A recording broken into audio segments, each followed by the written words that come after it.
င်္ဂလာပါခင်ဗျာ Channel B Media Group ကနေပြီးတော့ဒီကနေ့အခင်းကျင်းလို့ပေးထားတဲ့ခေါင်းစဉ်အောက်ကနေပြီးမြန်မာနိုင်ငံရဲ့စီးပွားရေးနိုင်ငံရေးလူမှုရေးအခြေအနေတွေနဲ့ပတ်သက်ပြီးတွေ့ဆုံဆွေးနွေးသွားမှာဖြစ်ပါတယ်ဒီကနေ့အစီအစဉ်မှာတော့တရားဥပဒေနဲ့ပတ်သက်တဲ့အကြောင်းအရာတွေကိုဆွေးနွေးသွားမှာပါဒီကနေ့ကျွန်တော်နဲ့တူဆွေးနွေးမယ့်သူကတော့တရားလွှတ်တော်ရှေ့နေဦးရောဘတ်ဆန်းအောင်ပဲဖြစ်ပါတယ်ခင်ဗျာဆရာမင်္ဂလာပါခင်ဗျာမင်္ဂလာပါ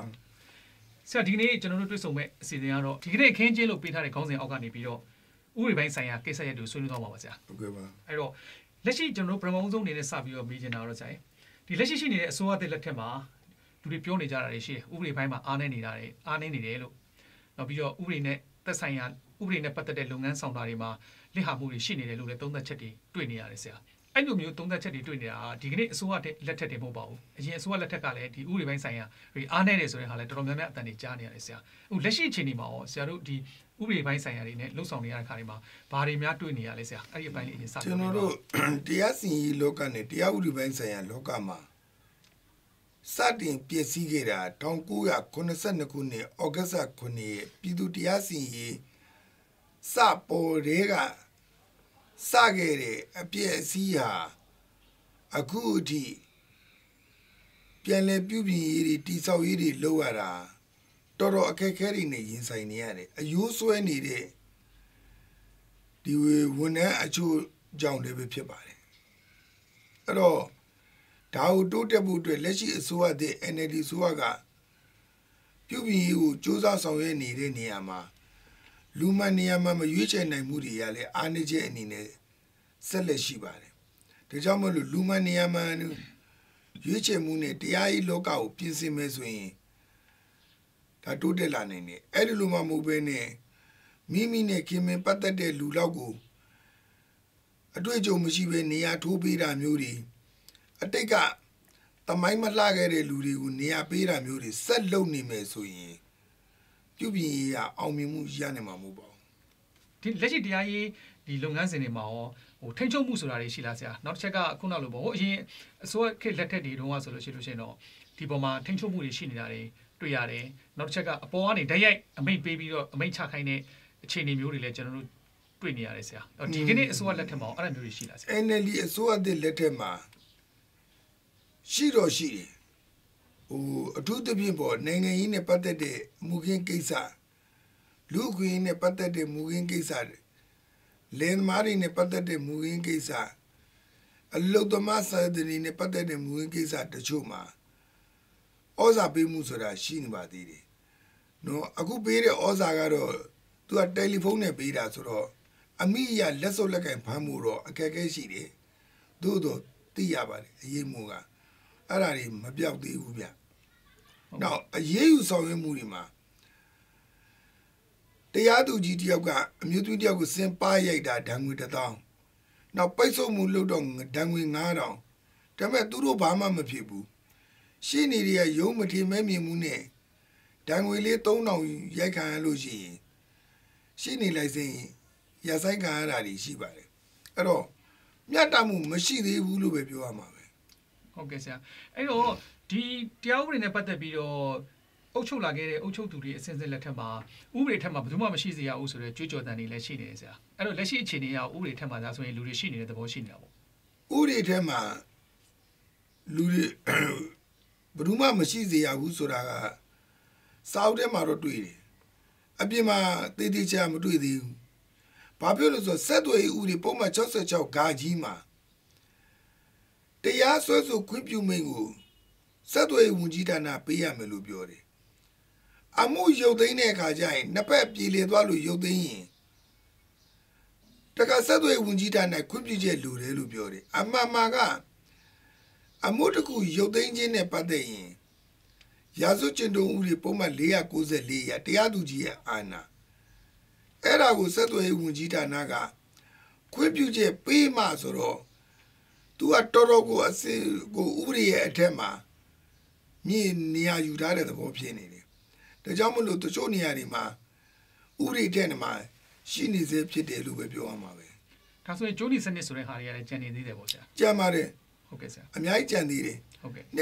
စ်60လောက်ကျိုးနီကိုတထုံးချင်းဖြီနေရတာအဲ့တော့ကြံပါသေးတယ်ဟုတ်ကဲ့ဆရာအဲ့တော့လက်ရှိမှာဆရာတို့လက်ရှိ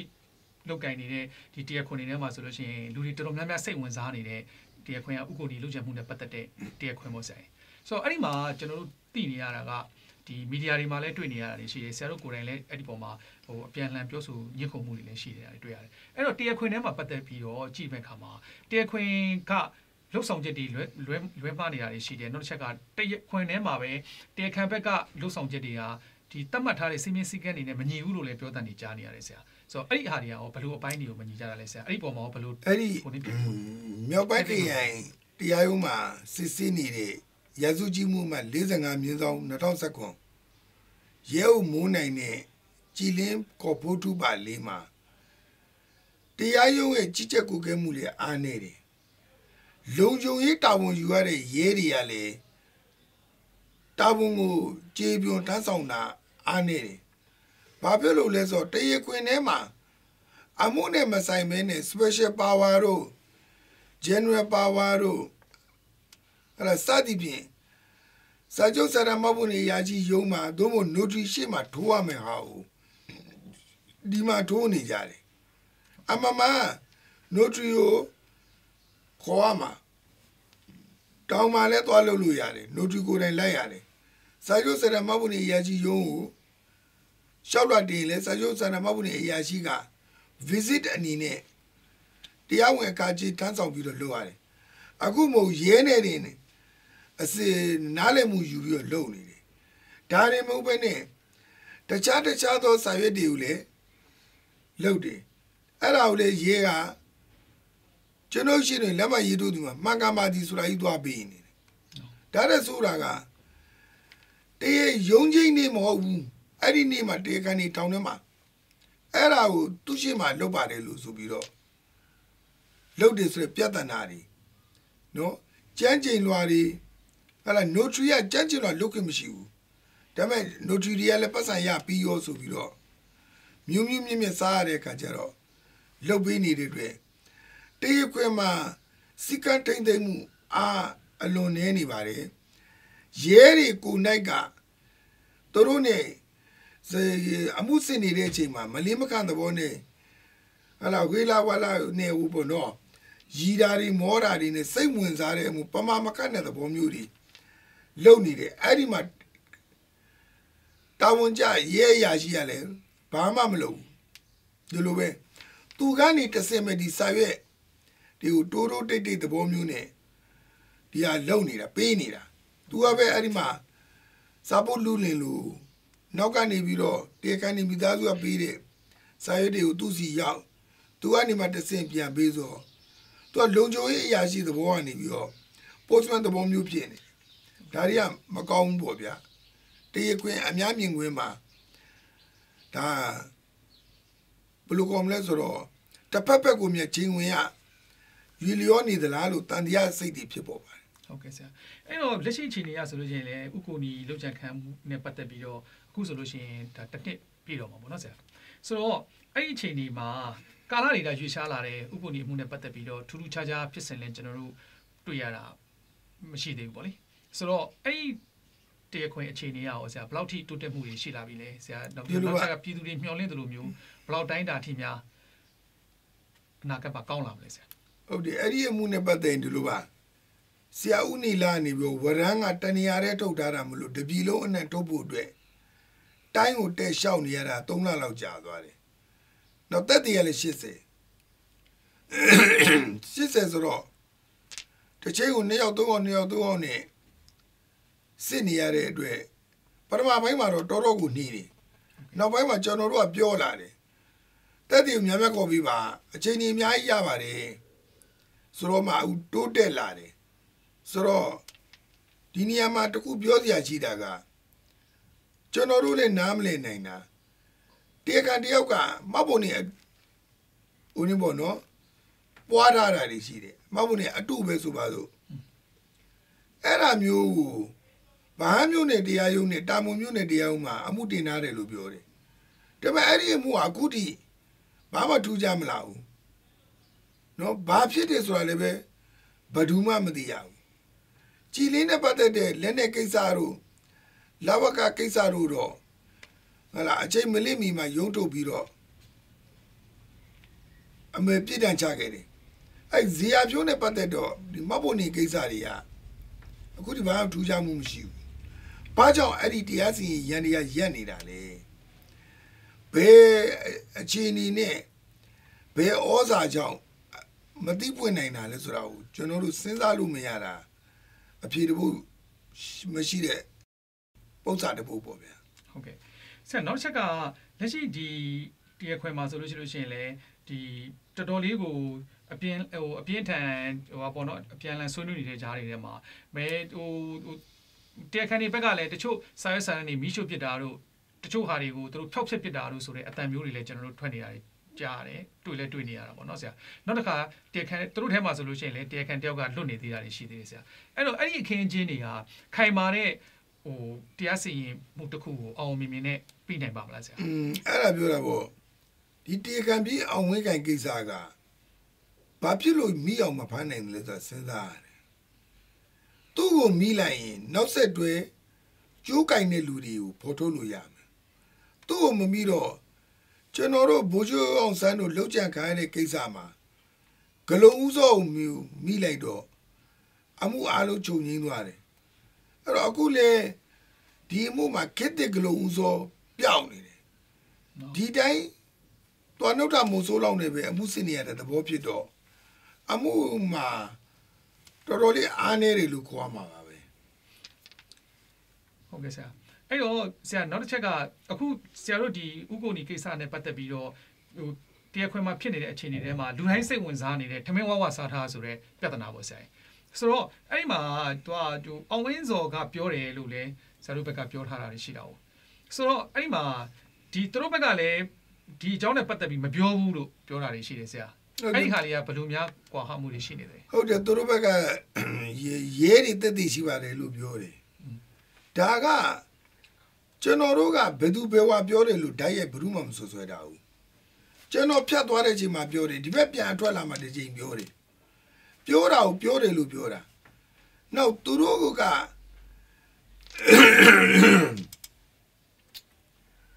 အခုဒီအမှုမှာတော့မှသူတို့ဘာများဝန်ခံလဲနော်သူတို့ကအရင်တော့ကဖြစ်ခဲ့တဲ့အမှုကဘယ်လိုအမျိုးသားလဲအဲ့တော့သူတို့ကဘယ်လိုကြောင့်တိတ်ခါကြရတယ်လဲဒါကိုရှင်းဖို့လိုတယ်နောက်ပြီးတော့နေရာတကာမှာရှစ်စာလုံးနိုင်ငံသားတွေလုံခြုံရေးနဲ့ပုဂ္ဂလိကလုံခြုံမှုဆိုင်ရာအကာအကွယ်ပေးဥပဒေကိုတုံးလို့မရဘူးဘယ်လိုကြောင့်တိတ်ခါကြတာလဲနော်သူတို့ကကျွန်တော်တို့ကကိုယ်တိုင်ကြားလို့ကိုယ်တိုင်ကိုပြောတာ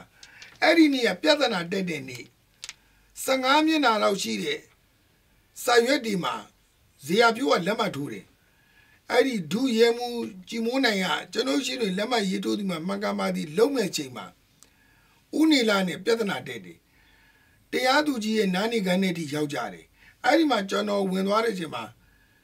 ကျွန်တော်ပြောလိုက်တာနော်ကျွန်တော်တွေမဟုတ်သူကရှင်းနေတွေကိုပြောတာဘယ်ရှင်းနေရလို့နာမည်မပါဘူးဒါပြောတယ်ပေါ့နော်သူတို့ကအဲ့ဒါကိုမကြည်နဲ့ပါဘူးဘာညာနဲ့သူတို့မကြည်နိုင်ရင်လည်းစာရွက်အရာလာခဲ့ပါနှုတ်နဲ့မကြည်နဲ့တာတော့ကတော့ကျွန်တော်တို့ကဘာမှမတုံ့ပြန်ဘူးဟုတ်ကဲ့အဲ့တော့ဆရာနဲ့အတူတူ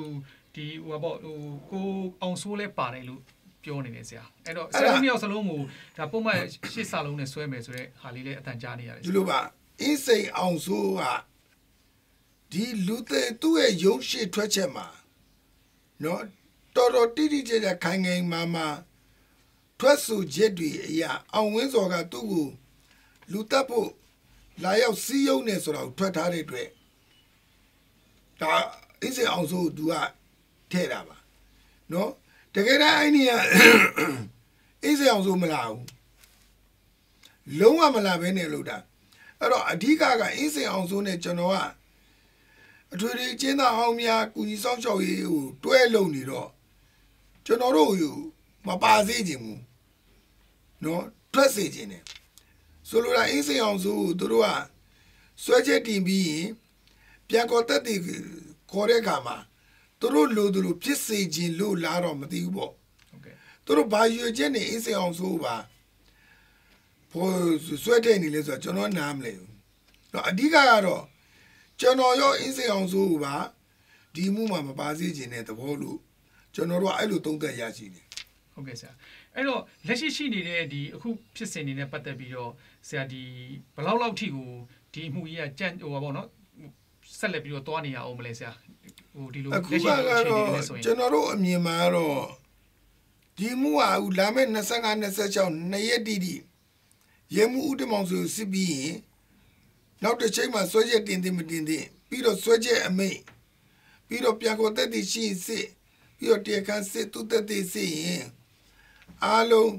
ကျွန်တော်တင်နေ9လပိုင်းမတိုင်ခင်မှာပြီးသွားနိုင်ပါတယ်ဟုတ်ကဲ့ဆရာဆိုတော့အဲ့ဒီလိုမျိုး9လပိုင်းမတိုင်ခင်မှာပြီးဖို့ဆိုတဲ့ဟာရောတရားရေးမန်နိုင်အနေနဲ့ရောဘယ်လိုတွေများပြင်ဆင်ဖို့လိုမလဲဆရာရက်ချင်းကိုပေါ့နော်အခုလိုတပတ်2ရက်လောက်ပုံစံမျိုးနဲ့တရက်တိုးပြီးစစ်သွားရင်တော့မြန်လိမ့်မယ်တပတ်1ရက်နဲ့ဆိုရင်တော့နည်းနည်းလေးတော့သွားမှာပေါ့ဘယ်လိုသွားပါ6လပိုင်းဆိုတော့ဂိတ်ကုန်ပါပဲအဲ့လောက်မှပြီးမယ်လို့ယုံကြည်ပြီးသားပါဟုတ်ကဲ့ဆရာအဲ့တော့လက်ရှိနေတဲ့ဒီဟိုဆရာတို့ကင်တွင်နေတဲ့အမှုခင်းအနေနဲ့ရောဆရာအနေနဲ့အားရကျေနပ်မှုရှိရလားဆရာပြောမယ်ဆိုရင်တော့ဘယ်လိုကောင်းလဲဆိုတော့အောင်ဝင်ကင်မမိတာရေတော့တနတ်နဲ့ပတ်သက်ပြီးတော့သက်ဆိုင်ရာရောင်းချတဲ့ကုမ္ပဏီကိုဘယ်သူ့ကိုရောင်းနေပါညာမင်းမြန်တားမှုမရှိတာတွေကတော့ကျွန်တော်တို့ကဒီနောက်ကကြိုးကင်တဲ့လူဖော်ထုတ်ရေးမှာအတားအဆီးဖြစ်သွားတယ်ဗျ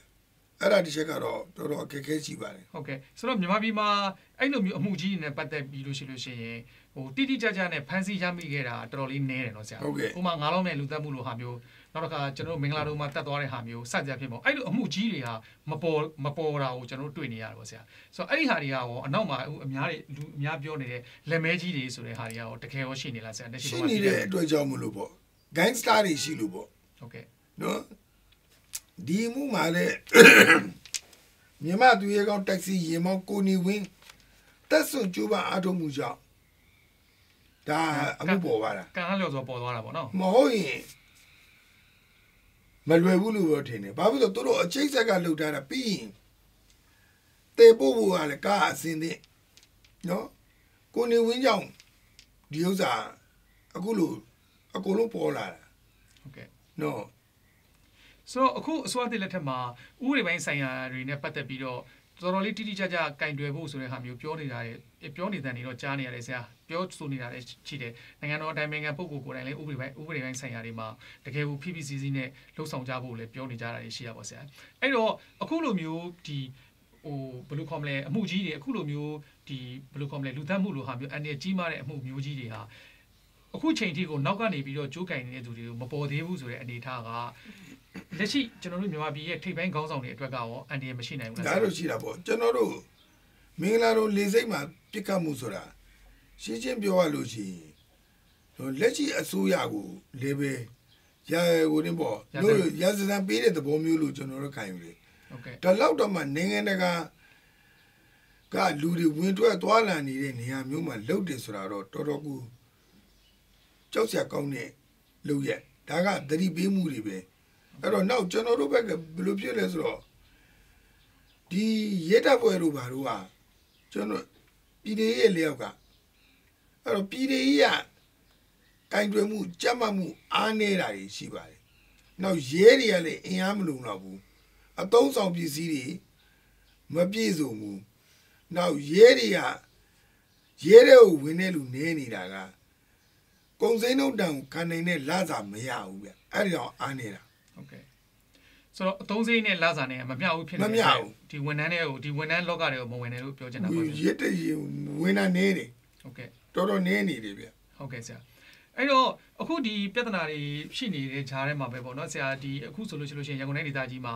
ဒါဟိုကျွန်တော်တို့သိနေရတာလေးုံစီမံချက်ဆိုပြီးတော့စီမံချက်အရဒီကိုစုခါတွေကိုဖမ်းဆီးနေတာတွေရှိတယ်ဆရာအဲ့ဒီဟာတွေကရော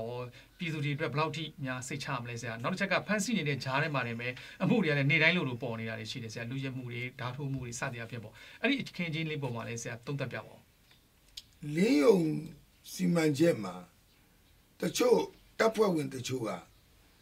အလွဲသုံးစားလုပ်ပြီးတော့